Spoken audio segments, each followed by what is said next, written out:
प्रथम स्कंद 8वां अध्याय। गर्भ में परीक्षित की रक्षा, कुंती द्वारा भगवान की स्तुति और युधिष्ठिर का शोक। सूत जी कहते हैं, इसके बाद पांडव श्री कृष्ण के साथ जलाजिल के इच्छुक मरे हुए स्वजनों का तर्पण करने के लिए स्त्रियों को आगे करके गंगा तट पर गए। वहां उन सबने मृतक बंधुओं को जल दान दिया और उनके गुणों का स्मरण करके बहुत विलाप किया। तदंतर भगवान के चरण कमलों की धूल से पवित्र गंगा जल में पुनः स्नान किया। वहां अपने भाइयों के साथ गुरुपति महाराजा युधिष्ठिर, धृतराष्ट्र पुत्र शोक से व्याकुल गंगाधारी, कुंती और द्रौपदी सब बैठकर मरे हुए स्वजनों के लिए शोक करने लगे। भगवान श्री कृष्ण ने धम्यादि मुनियों के साथ उनको सांत्वना दी और समझाया कि संसार के सभी प्राणी काल के अधीन हैं, मौत से किसी को कोई बचा नहीं सकता।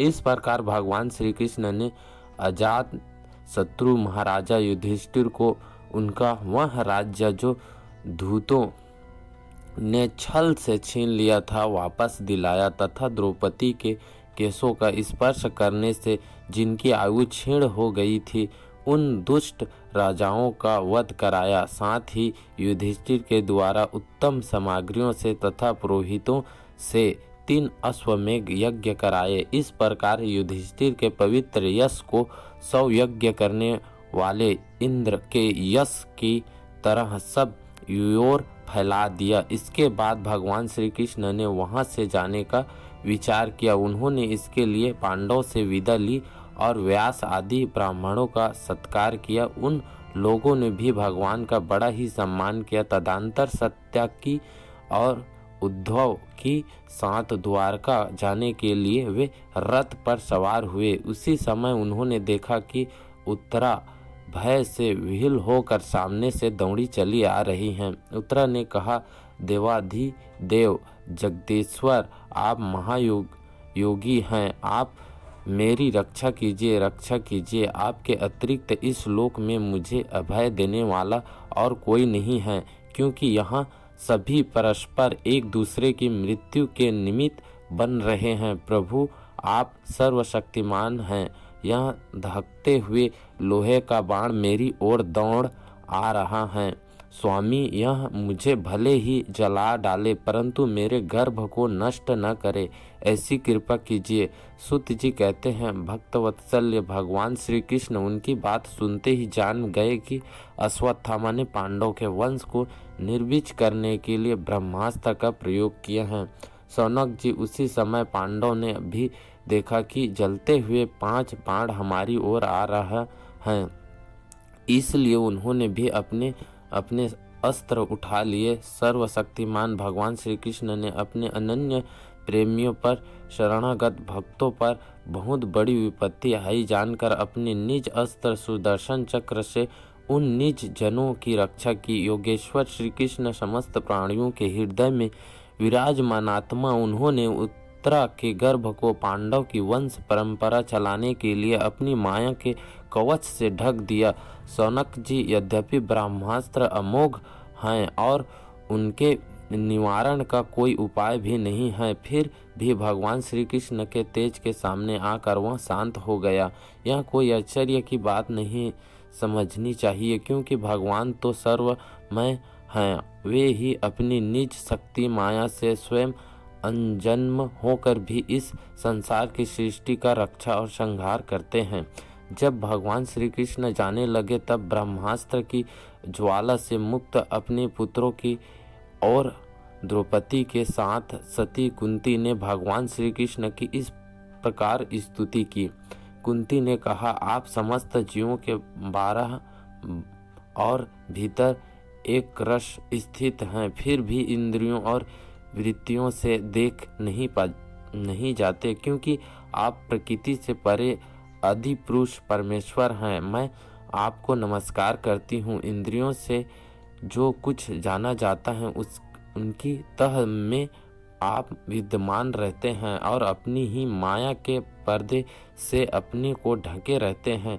मैं अबोध नारी आप अविनाशी पुरुषोत्तम को भला कैसे जान सकती हूँ। जैसे मूढ़ लोग दूसरा भेष धारण किए हुए नट को प्रत्यक्ष देखकर भी नहीं पहचान सकते, वैसे ही आप दिखते हुए भी नहीं दिखते।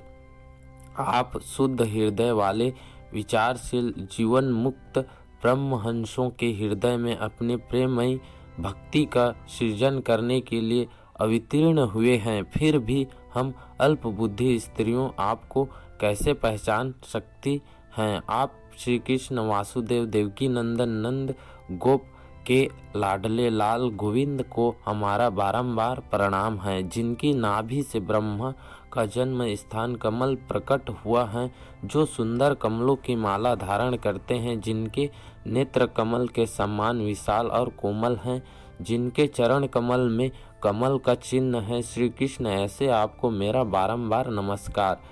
हरिकेश, जैसे आपने दुष्ट कंस के द्वारा कैद की हुई और चिरकाल में से शोकग्रस्त देवकी की रक्षा की थी, वैसे ही पुत्रों के साथ मेरी भी अपने बार बार विपत्तियों से रक्षा की है। आप ही हमारे स्वामी हैं। आप सर्वशक्तिमान श्री कृष्ण, कहाँ तक निगाहों विष से लक्षगृह की भयानक आग से हिडम्बा आदि राक्षसों की दृष्टि से, दुष्टों की धूत सभा से, वनवास की विपत्तियों से और अनेक बार के युद्ध में अनेक महारथियों के शास्त्रों से और अभी अभी इस अश्वत्थामा के ब्रह्मास्त्र से भी आपने ही हमारी रक्षा की है। जगदूरों, हमारे जीवन में सर्वदा पद पद पर विपत्तियां आती हैं, क्योंकि विपत्तियों में ही निश्चित रूप से आपके दर्शन हुए करते हैं और आपके ही दर्शन हो जाने पर फिर जन्म मृत्यु के चक्र में नहीं आना पड़ता। ऊंचे कुल में जन्म, ऐश्वर्य, विद्या और संपत्ति के कारण जिसका घमंड बढ़ रहा है, वह मनुष्य तो आपका नाम भी नहीं ले सकता, क्योंकि आप तो उन लोगों को दर्शन देते हैं जो अकिंचन हैं। आपका निर्धनों के परम धन है। माया का प्रपंच आपका स्पर्श भी नहीं कर सकता। आप अपने आप में ही विहार करने वाले परम शांत स्वरूप हैं। आप ही कैवल्य मोक्ष के अधिपति हैं। आपको मैं बारंबार नमस्कार करती हूँ। मैं आपको अनादि अनंत स्वरूप, व्यापक, सबके नित्यांत काल रूप परमेश्वर समझती हूँ। संसार के समस्त पदार्थ और प्राणी आप में टकराकर विस्मत के कारण परस्पर विरुद्ध हो रहे हैं, परंतु आप सब में समान रूप से विचर रहे हैं। भगवान, आप जब मनुष्यों की सी लीला करते हैं, तब आप क्या करना चाहते हैं यह कोई नहीं जानता। आपका कभी कोई न प्रिय है और न अप्रिय। आपके संबंध में लोगों की बुद्धि ही विषम हुई करती है। आप विषम विश्व के आत्मा हैं, विश्व रूप हैं। न आप जन्म लेते हैं और न कर्म ही करते हैं। फिर भी पशु पक्षी मनुष्य ऋषियों जलचर आदि में आप जन्म लेते हैं और उन योनियों के अनुरूप दिव्य कर्म भी करते हैं। यह आपकी लीला ही तो है। जब बचपन में आपने दूध की मटकी फोड़कर यशोदा मैया को खींचा दिया था और उन्होंने आपको बांध के लिए हाथ में रस्सी ली थी, तब आपकी आंख में आंसू झलक आए थे, काजल कपलों पर बह चला था, नेत्र चंचल हो रहे थे और भय की भावना से आपने अपने मुख को नीचे की ओर झुका लिया था। आपकी उस दशा का लीला छवि का ध्यान करके मैं मोहित हो जाती हूँ। भला जिसके भय भी भय मानता है, उनकी यह दशा आपके अजन्म होकर भी जन्म क्यों लिया है, इसका कारण बतलाते हुए कोई महापुरुष यो कहते हैं कि जैसे मल्याचल की कृति का विस्तार करने के लिए उसमें चंदन प्रकट होता है, वैसे ही आपने प्रिय भक्त पुण्य श्लोक राजा यदु की कृति का विस्तार करने के लिए आपने उनके वंश में अवतार ग्रहण किया है। दूसरे लोग यूँ कहते हैं कि वासुदेव और देवकी ने पूर्व जन्म में सुताप और पृश्ची के रूप में आपसे यही वरदान प्राप्त किया था, इसलिए आप अजन्म होते हुए भी जगत के कल्याण और दैत्यों के नाश के लिए उनके पुत्र बने हैं। कुछ और लोग यूँ कहते हैं कि यह पृथ्वी दैत्यों के अनंत भार समुद्र में डूबते हुए जहाज की तरह डगमगा रही थी, पीड़ित हो रही थी। तब ब्रह्मा की प्रार्थना से उसका भार उतारने के लिए ही आप प्रकट हुए। कोई महापुरुष यूँ कहते हैं कि जो लोग इस संसार में अज्ञान, कामना और कर्मों के बंधन में जकड़े हुए पीड़ित हो रहे हैं, उन लोगों के लिए श्रवण और स्मरण योग्य लीला करने के लिए विचरण से ही आपने अवतार ग्रहण किया है। भक्तजन बार बार आपके चरित्र का श्रवण, गान, कीर्तन एवं स्मरण करते हैं, आनंदित होते रहते हैं। वे ही विलंब आपके उस चरण कमल का दर्शन कर पाते हैं जो जन्म मृत्यु के प्रवाह को सदा के लिए रोक देता है। भक्तवांछ कल्प तरु प्रभो, क्या आप अपने आश्रित और संबंधित हम लोगों को छोड़कर जाना चाहते हैं? आप जानते हैं कि आपके चरण कमलों के अतिरिक्त हमें और किसी का सहारा नहीं। पृथ्वी के राजाओं के तो हम यूं ही विरोधी हो गए हैं, जैसे जीव के बिना इंद्रियों शक्तिहीन हो जाती हैं, वैसे ही आपके दर्शन के बिना यदुवंशी के और हमारे पुत्र पांडव के नाम तथा रूप का अस्तित्व ही क्या रह जाता है। गदाधर आपके विलक्षण चरण चिन्ह से चिन्हित यह कुरु जंगाल देश की भूमि आज जैसे शोभामय हो रही है, वैसे आपके चले जाने के बाद न रहेगी। आपकी दृष्टि के प्रभाव से ही यह देश पक्की हुई फसल तथा लता वृक्षों से समृद्ध हो रहा है। ये वन, पर्वत, नदी और समुद्र भी आपकी दृष्टि से ही वृद्धि को प्राप्त हो रहे हैं। आप विश्व के स्वामी हैं, विश्व के आत्मा हैं और विश्वरूप हैं।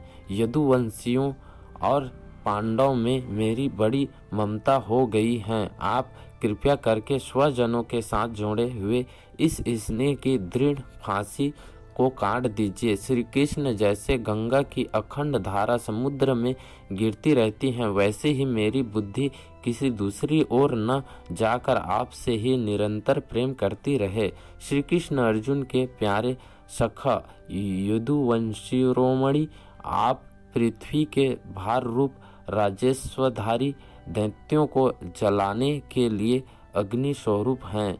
आपकी शक्ति अनंत है। गोविंद, आपका यह अवतार गौ, ब्राह्मण और देवताओं का दुख मिटाने के लिए ही है। योगेश्वर, चराचर के गुरु भगवान में मैं आपको नमस्कार करती हूँ। सूत जी कहते हैं कि इस प्रकार कुंती ने बड़े मधुर शब्दों में भगवान की अधिकांश लीलाओं का वर्णन किया। यह सब सुनकर भगवान श्री कृष्ण अपनी माया से उसे मोहित करते हुए से मंद मंद मुस्कुराने लगे। उन्होंने कुंती से कह दिया, अच्छा ठीक है, और रथ के स्थान से वे हस्तिनापुर लौट आए। वहाँ कुंती और सुभद्रा आदि देवियों से विदा लेकर जब वे जाने लगे, तब राजा युधिष्ठिर ने बड़े प्रेम से उन्हें रोक लिया। राजा युधिष्ठिर को अपने भाई बंधुओं के मारे जाने का बड़ा शौक हो रहा था। भगवान की लीला का मर्म जानने वाले व्यास आदि महर्षियों ने और स्वयं अद्भुत चरित्र करने वाले भगवान श्री कृष्ण ने भी अनेकों इतिहास कहकर उन्हें समझाने की बहुत चेष्टा की, परंतु उन्हें संतावना न मिली, उनका शोक न मिटा। सौनकादि ऋषियों ने धर्मपुत्र राजा युधिष्ठिर को अपने स्वजनों के वध से बड़ी चिंता हुई। वे अविवेकयुक्त चित्त से स्नेह और मोह के वश में होकर कहने लगे, भला मुझ द्वारतात्मा के हृदय में बद्धमूल हुए इस अज्ञान को तो देखो। मैंने सियार कुत्तों के आहार इस अनात्म शरीर के लिए अनेक अक्षौहिणी सेना का नाश कर डाला। मैंने बालक, ब्राह्मण, संबंधी, मित्र, चाचा, ताऊ, भाई, बंधु और प्रियजनों से द्रोह किया है। करोड़ों वर्षों से भी नरक से मेरा छुटकारा नहीं हो सकता। यद्यपि शास्त्र का वचन है कि राजा यदि प्रजा का पालन करने के लिए धर्म युद्ध में शत्रुओं को मारे तो उसे पाप नहीं लगता, फिर भी इससे मुझे संतोष नहीं होता। स्त्रियों के पति और भाई बंधुओं को मरने से उसका मेरे द्वारा यह जो अपराध हुआ है उसका मैं गृहस्थोचित यज्ञ यागादिकों के द्वारा मर्जन करने में समर्थ नहीं हूँ। जैसे कीचड़ में गंदला जल स्वच्छ नहीं किया जा सकता, मंदिरा से मंदिरा की पवित्रता नहीं मिटाई जा सकती, वैसे ही बहुत से हिंसा बहुल यज्ञों के द्वारा एक भी प्राणी की हत्या का प्रायश्चित नहीं किया जा सकता।